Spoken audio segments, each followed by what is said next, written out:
School of Magic Season 2 Episode 125 title अजीब हरकत। आदर्श, क्या आप इसके बारे में सुनिश्चित है? आयशा ने डरते हुए पूछा। चिंता मत करो, आदर्श ने आत्मविश्वास से अपनी छाती थपथपाते हुए कहा। भले ही आयशा आदर्श को उसकी दिखावटी कृत्यों पर पूरे अंक देना चाहती थी, लेकिन वह जानती थी कि 2 लड़ाइयों में भाग लेने के बाद टॉप 20 में से प्रत्येक छात्र से निपटना आसान नहीं था। उनके टीम में रहते हुए जीतना मुश्किल होगा। किसी भी तरह मैच अभी भी जारी था। कुछ ही समय बाद उनके नए प्रतिद्वंदी उनके सामने आ गए। यह स्पष्ट था कि वे स्थिति से पूरी तरह से अनभिज्ञ होकर अभी अभी उस स्थान पर आए थे। एक आदमी जिसके बाल नीले रंग में रंगे हुए थे और जेब में हाथ डाले हुए था, गगन के पास आया और मुस्कुराते हुए उसके कंधे पर ताली बजाई। भैया, आज मैं कोई दया नहीं दिखाऊंगा। अपने आप को बदकिस्मत समझे, क्योंकि आपके विरोधियों को ड्राइंग के माध्यम से नियुक्त किया गया है। जब गगन ने उस आदमी को देखा तो उसकी आंखें चमक उठी। उन्होंने कहा, तो आप थर्ड मैच में हमारे ओपोनेंट हैं, लेकिन मैं बदकिस्मत नहीं हूं। गगन ने आदर्श और आयशा पर शत्रुतापूर्ण नजर डाली। जब हर्ष और ऋतिक, जो आदर्श की टीम में थे, ने नीले बालों वाले आदमी को देखा तो उनके चेहरे पीले पड़ गए। यह तो बुरा हुआ। यह मिंग कॉन्ग है। वह आदमी संदीप से भी अधिक ताकतवर है। हर्ष चिल्लाकर कहता है। शिट, यह खत्म हो गया है। लगातार 3 मैच हारना, भले ही मैं सभी एक्सपर्टों के बीच नाम सुरक्षित करने के लिए उम्मीद नहीं कर रहा था, लेकिन मैं इस तरह हारना नहीं चाहता। अगर परिणाम इतना बुरा होगा तो मैं खुद को समझा नहीं सकता। ऋतिक के चेहरे पर भी निराशा का भाव था। अभी हार मत मानो, आओ मिलकर काम करें, आदर्श ने उन्हें आश्वस्त किया। आप शायद नहीं जानते होंगे, लेकिन मिंग कॉन्ग विंड स्कूल के टॉप 5th में है। उसका विंड एलिमेंट हमारे सभी स्पीलों को उसे छूने से रोक देगा। वह अपराजय है। हम कैसे जीतेंगे? ऋतिक ने कहा। यदि आप प्रयास नहीं करेंगे तो आपको कभी पता ही नहीं चलेगा, आदर्श कहते हैं। इस बीच मिंग कॉन्ग ने गगन से स्थिति जान ली थी। वह तिरस्कार भरी मुस्कुराहट के साथ आदर्श को घूर रहा था। बच्चे, मैंने यूनिवर्सिटी ऑफ मैजिक में बहुत से जंगली स्वभाव वाले लोगों को देखा है, लेकिन मैंने तुम्हारे जैसा कोई नहीं देखा है। ओह, आपको मुझे अपना नाम बताने की जरूरत नहीं है। मेरे पास छोटे झींगा और झींगे के नाम याद करने का समय नहीं है। मिंग कॉन्ग ने अपनी छोटी उंगली से उसके कान में खुदाई करते हुए कहा। बोलते समय उन्होंने आदर्श की ओर देखने की भी जहमत नहीं उठाई। आप मंदबुद्धि हो सकते हैं यदि आप उन लोगों को भी याद नहीं रख सकते जो आपको बकवास बताते हैं। केवल कुछ? यूनिवर्सिटी ऑफ मैजिक में केवल कुछ ही छात्र आपसे ऐसा कहने की हिम्मत करेंगे। बहुत हो गई बकवास, क्या आप कुछ और नहीं कह सकते? आदर्श ने रोका। मिंग कॉन्ग एक पल के लिए हैरान रह गया। अरे, यह बच्चा स्क्रिप्ट का पालन क्यों नहीं कर रहा है? जैसा उसने सोचा था, वह आदर्श से वैसे शब्द नहीं बुलवा पा रहा था। वह वास्तव में उस पंक्ति को कहने की कोशिश कर रहा था, फिर भी आदर्श ने उसे बीच में टोक दिया। उसके पास गहरी अभिव्यक्ति के साथ चिल्लाने के अलावा कोई विकल्प नहीं था। मैं तुम्हें लॉन को चाटते हुए साफ करते देखने के लिए इंतजार नहीं कर सकता। मिंग कॉन्ग के टीम के साथ ही अन्य एलिमेंट स्कूलों के भी एक्सपर्ट थे और उनके काफी करीब थे। जब उन्होंने देखा कि आदर्श कितना घमंडी था तो वे भी खोखली हंसी हंस रहे थे। 4 लोगों का समूह मंच पर अपनी जगह पर बैठ गया। उनके फॉर्मेशन को देखते हुए मिंग कॉन्ग उनका फॉरवर्ड था। यह बताना मुश्किल है कि अन्य 2 मैजिशियनों के पास क्या एलिमेंट थे, लेकिन पीछे की ओर थोड़ी मोटी महिला उनकी टीम का समर्थन रही होगी। आदर्श ने मंच पर अपनी टीम का नेतृत्व किया। जैसे ही वह फॉर्मेशन में जाने वाला था, उसे अचानक कुछ याद आया। वह जल्दी से पलटा और हर्ष और ऋतिक से पूछा, वैसे आप दोनों कौन से एलिमेंट से है?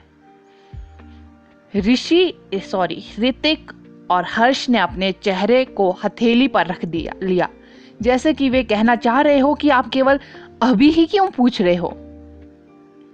हर्ष ने कहा, मेरा फर्स्ट एलिमेंट वाटर है और मेरा सेकंड एलिमेंट आइस है।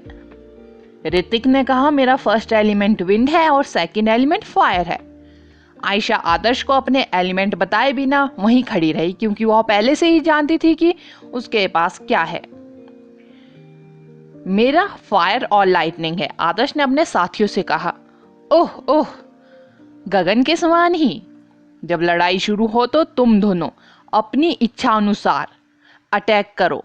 आयशा हमारी रक्षा के लिए अपने लाइट स्पिलो का प्रयोग करे, हमारी रक्षा काफी कमजोर है, आदर्श ने कहा। आयशा ने सिर हिलाया, पहली बार वह बेहद आज्ञाकारी थी। तीनों रेफरी ने अपनी तैयारी पूरी कर ली थी। प्रतिभागियों के स्थिति में आने के बाद उन्होंने लड़ाई शुरू होने की घोषणा की। मिंग कॉन्ग अपने आप में बेहद भरा हुआ था। लड़ाई शुरू होने के बाद भी उसने अपने हाथ जेब में रखे हुए थे और अपने ओपोनेंट के प्रति कोई सम्मान नहीं दिखाया। Hrithik fire element star pattern को पूरा करने वाले पहले व्यक्ति थे। उसकी हथेली पर एक फायर बस्ट दिखाई दिया, जिसे उसने सीधे मिंग कॉन्ग पर फेंका, जो उसके सबसे करीब खड़ा था। ऋतिक के बेसिक सिद्धांत ठोस थे और वह आदर्श की तुलना में थोड़ी तेजी से फायर बस्ट डालने में सक्षम था।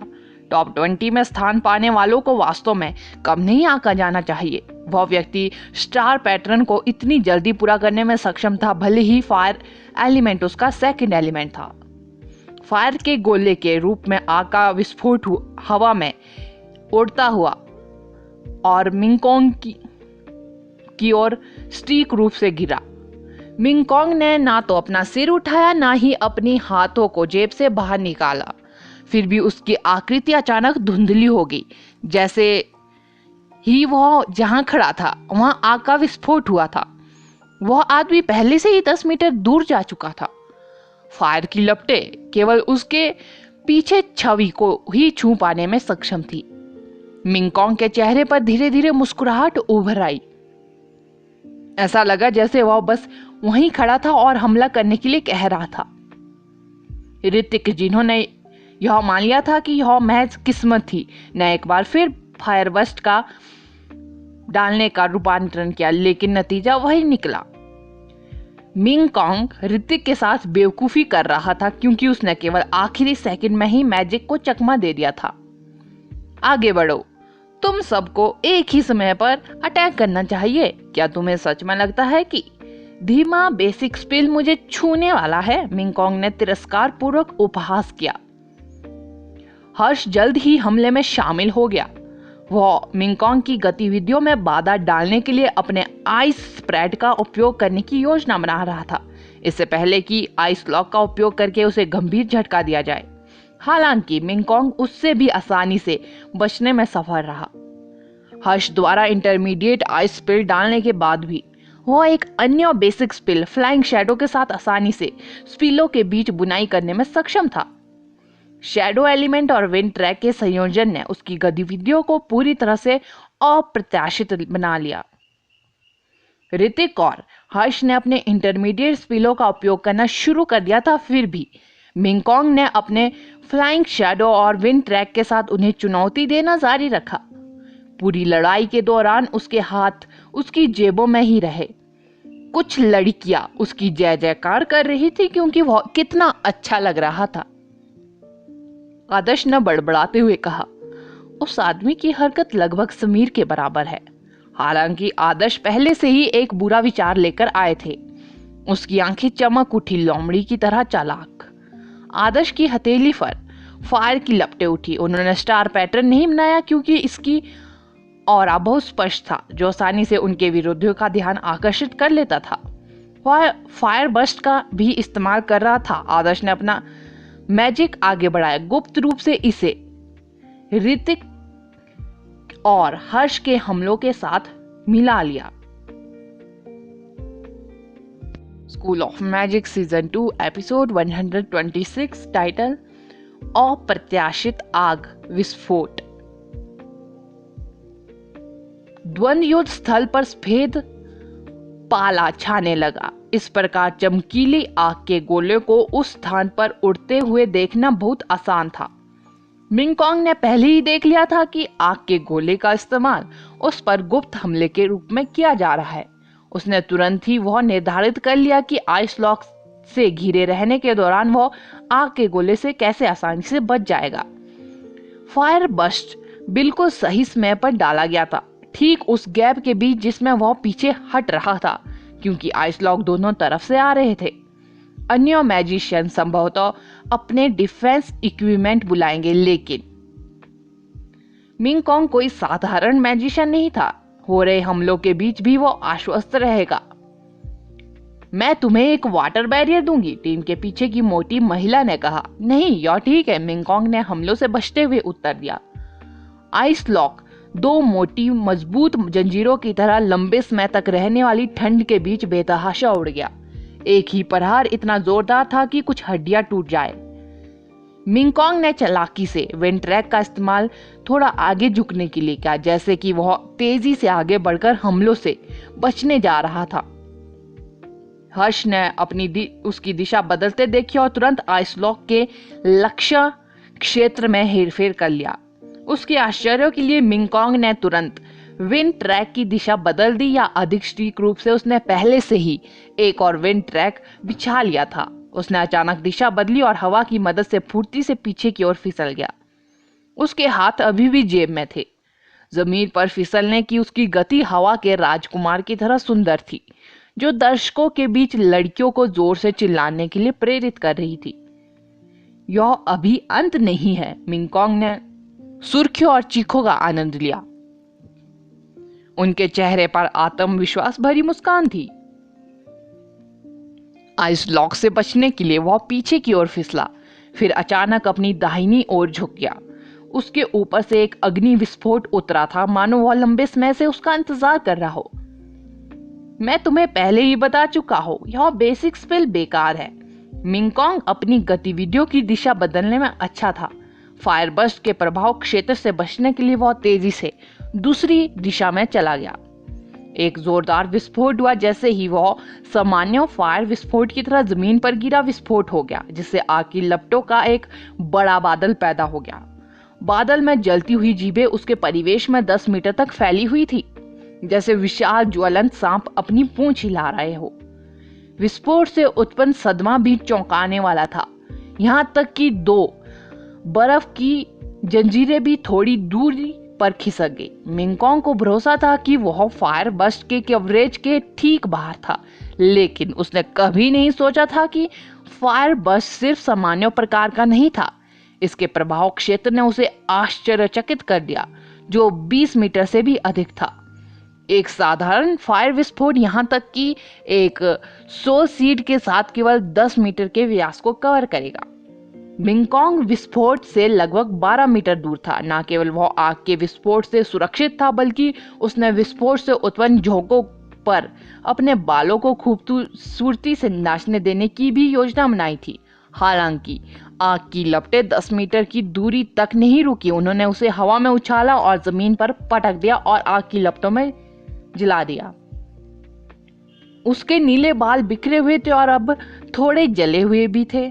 क्योंकि उसके हाथ उसकी जेबों में थे, उसके पास उन्हें बाहर निकालने का भी समय नहीं था, और वह मुंह के बल जमीन पर गिर पड़ा और उसने जमीन को चूम लिया। उसे महसूस हुआ कि उसकी नाक से खून बह रहा हो। Fuck me! मिंगकॉन्ग को कोई गंभीर चोट नहीं आई, फिर भी गिरने से उनकी वह सुंदर छवि पूरी तरह से खराब हो गई, जो वह शुरू से ही दर्शा रहा था। जब वह अपने पैरों पर खड़ा हुआ तो वह लगभग पागल हो गया। उसका चेहरा राख से ढका हुआ था। मैं बस सोच रही थी कि वह आदमी इतना परिचित क्यों लग रहा था। मुझे लगता है कि वह फायर स्कूल का विलन है, आदर्श, वह व्यक्ति जिसने अपने बेसिक स्किलों को 4th लेवल तक पहुंचाया है, मोटी औरत ने कहा।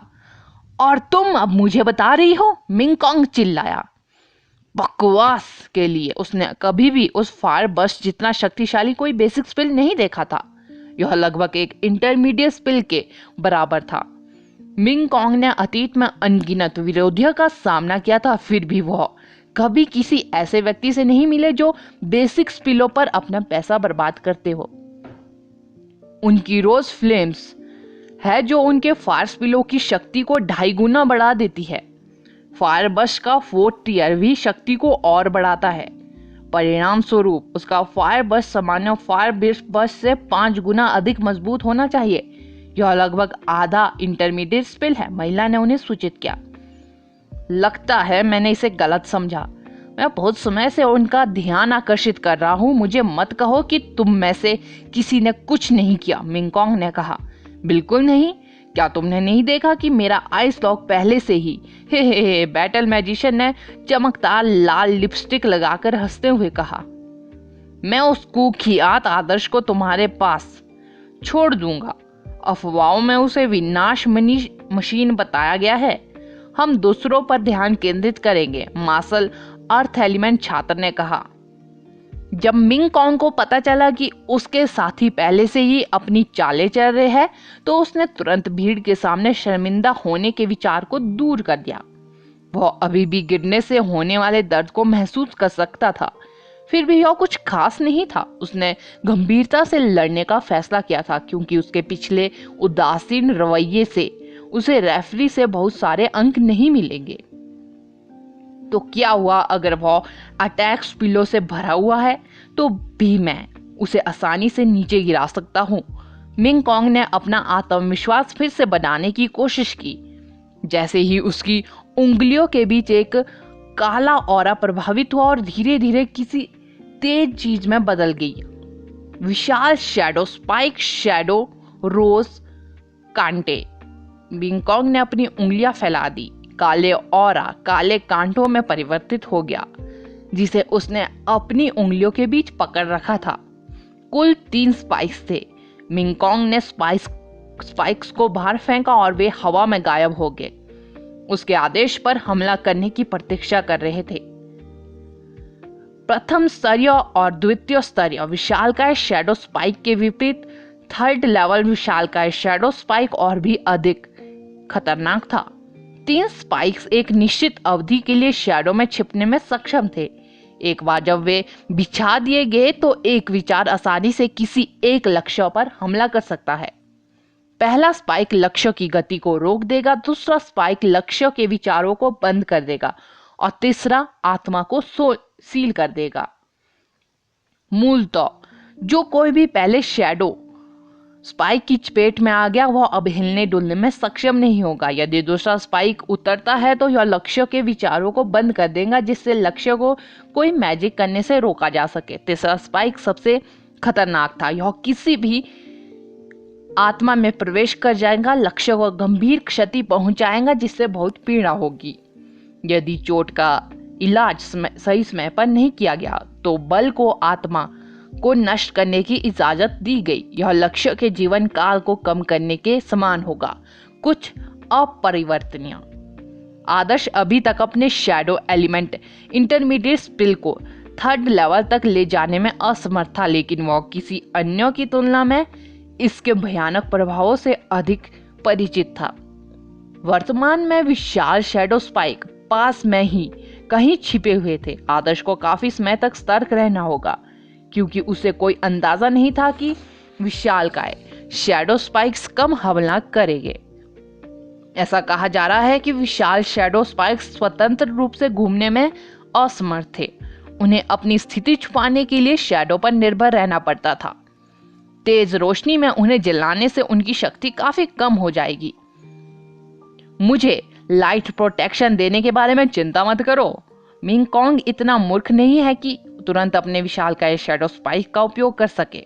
इसके बजाय उनकी डिफेंस की रक्षा करे। आदर्श ने आयशा को तुरंत रोक दिया जब उसने देखा कि वह उस पर लाइट प्रोटेक्शन डालने वाली है। लाइट प्रोटेक्शन स्क्रेड शील्ड की अवधि जायंट शैडो स्पाइक से कम थी।